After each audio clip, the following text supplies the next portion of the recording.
का मैथ्स विजय सिंह में बहुत बहुत स्वागत है। चलिए हम स्टार्ट करते हैं आज के करंट अफेयर 10 अक्टूबर की करंट अफेयर। हम यहाँ पर बहुत ही जल्दी जल्दी आज की करंट अफेयर देख लेते हैं और आपको अगर अच्छा लगे तो वीडियो को लाइक और सब्सक्राइब ज़रूर करिएगा चैनल को, ठीक है। तो चलो हम बात करते हैं आज के पहले पॉइंट के बारे में। हाल ही में विश्व डाक दिवस कब मनाया जाता है? तो इसका जो करेक्ट आंसर है 9 अक्टूबर। और किस लिए मनाया जाता है? ये लोगों को जागरूकता के लिए मनाया जाता है, ठीक है ना। और बात करते हैं इसमें सेकेंड पॉइंट के बारे में कि हाल ही में वर्ल्ड बैंक ने चालू वित्त वर्ष में भारत की जीडीपी कितने प्रतिशत रहने की घोषणा की है, ठीक है। तो इसका जो करेक्ट आंसर है -9.6%, ठीक है। बात कर लेते हैं WTO की, वर्ल्ड यहाँ पर वर्ल्ड बैंक की। तो वर्ल्ड बैंक का हेडक्वार्टर क्या है?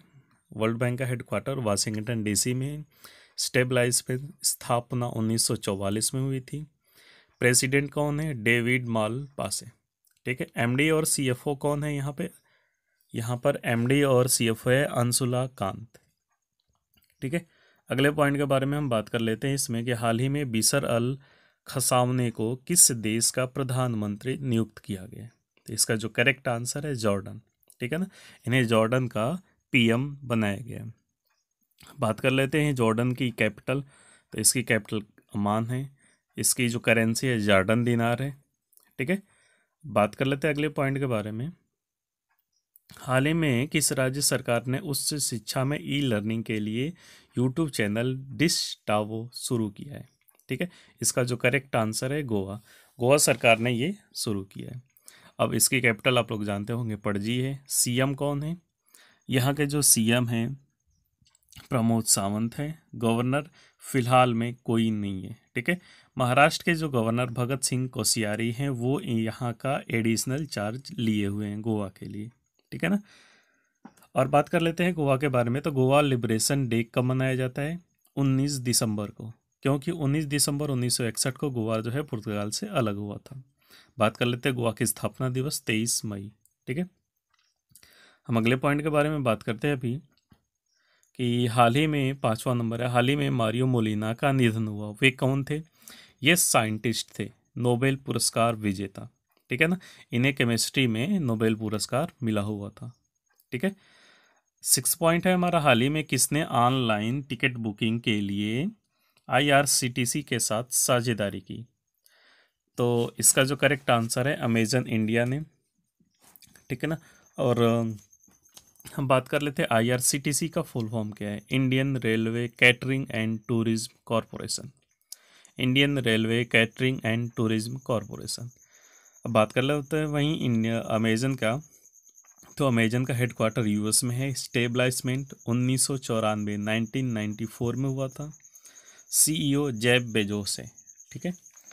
अब अगला पॉइंट है हमारा यहाँ पर 7 नंबर का कि हाल ही में किस राज्य के नौगढ़ रेलवे स्टेशन का नाम सिद्धार्थनगर रेलवे स्टेशन रखा गया है?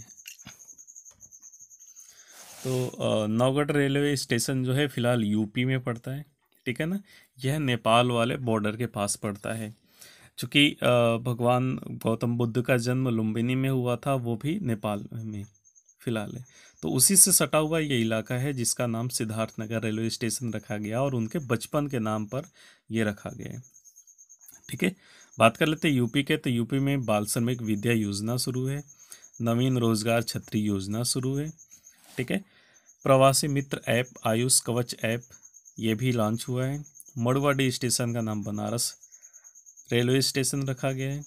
और बात कर लेते हैं कि UP जो है फिलहाल सब मनरेगा के तहत सबसे ज़्यादा रोजगार देने वाला राज्य बन गया है।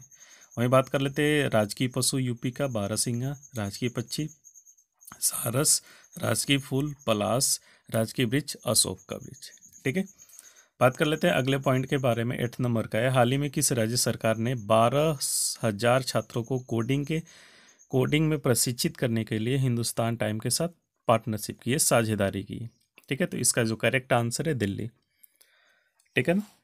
तो और बात कर लेते हैं दिल्ली में। तो यहाँ पर इलेक्ट्रिक व्हीकल चार्ज के लिए भी प्लाजा शुरू हुआ है। फर्स्ट जो है प्लाज्मा बैंक दिल्ली में है, ठीक है ना, ये बात मैंने पहले भी बताई हुई थी वीडियो में, फिर से मैं रिपीट कर दे रहा हूँ। ठीक है ना। 9वां नंबर है हमारा पॉइंट, हाल ही में किस देश ने फिनिक्स सेटलमेंट को राष्ट्रीय धरोहर स्थल घोषित किया है। ठीक है, फिनिक्स सेटलमेंट को राष्ट्रीय धरोहर किस देश ने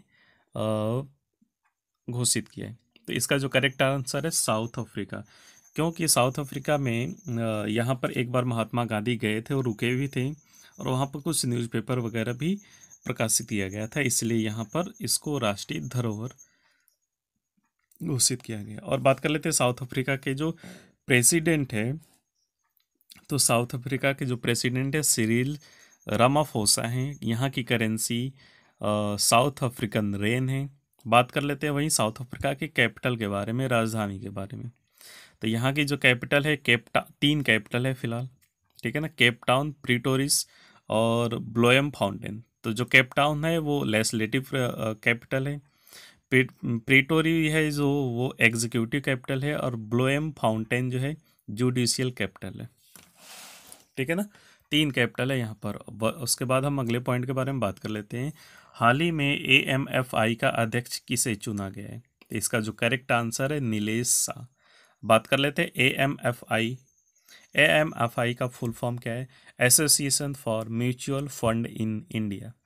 ठीक है ना, association for mutual fund in India.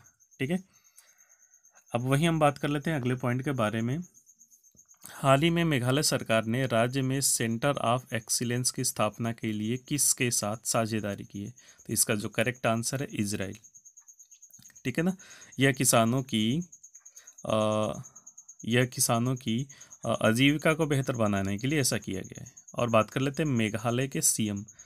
ठीक है ना, मेघालय के सीएम जो है, यहाँ पर हम बात कर लें तो कनॉट संगमा। ठीक है ना, उसके बाद गवर्नर की बात करें तो सत्यपाल मलिक हैं। इजराइल की कैपिटल कहाँ पे है, इजराइल भी है, तो इजराइल के बारे में ही हम बात कर लेते हैं। इजराइल की कैपिटल कहाँ पे है, इजराइल की कैपिटल यरूशलेम है। करेंसी इजराइल न्यू शेकर है।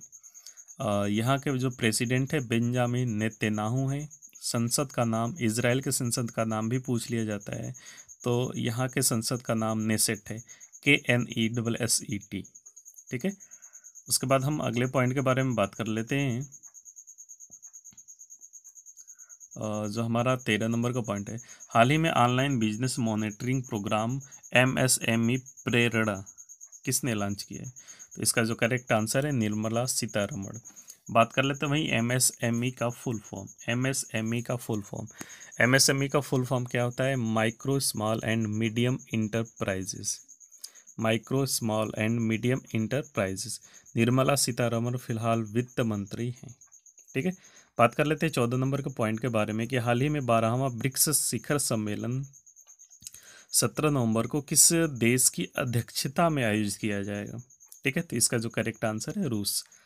ठीक है ना, यह पहले रूस के सेंट पीटर्सबर्ग में होना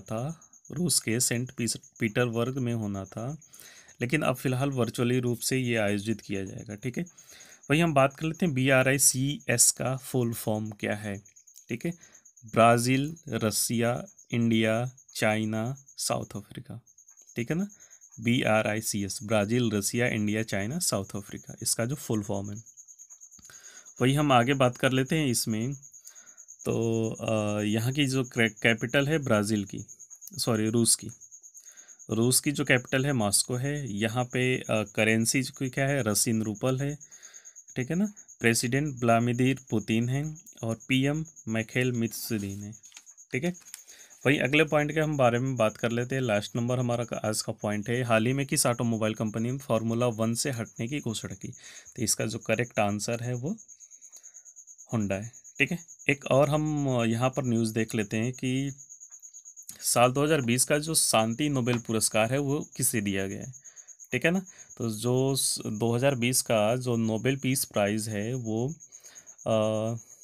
वर्ल्ड फूड प्रोग्राम को दिया गया है। विश्व खाद्य, यहाँ पर आप देख सकते हो वर्ल्ड फूड प्रोग्राम, विश्व खाद्य कार्यक्रम को दिया गया है। ठीक है, वहीं हम एक और इम्पॉर्टेंट न्यूज़ देख लेते हैं कि केंद्रीय मंत्री रामविलास पासवान का निधन हो गया। ये कितने बार लोकसभा के सदस्य रहे। ठीक है, तो इसका जो करेक्ट आंसर है 8 बार। ठीक है ना। और फिलहाल में वर्तमान में राज्यसभा के सांसद भी थे।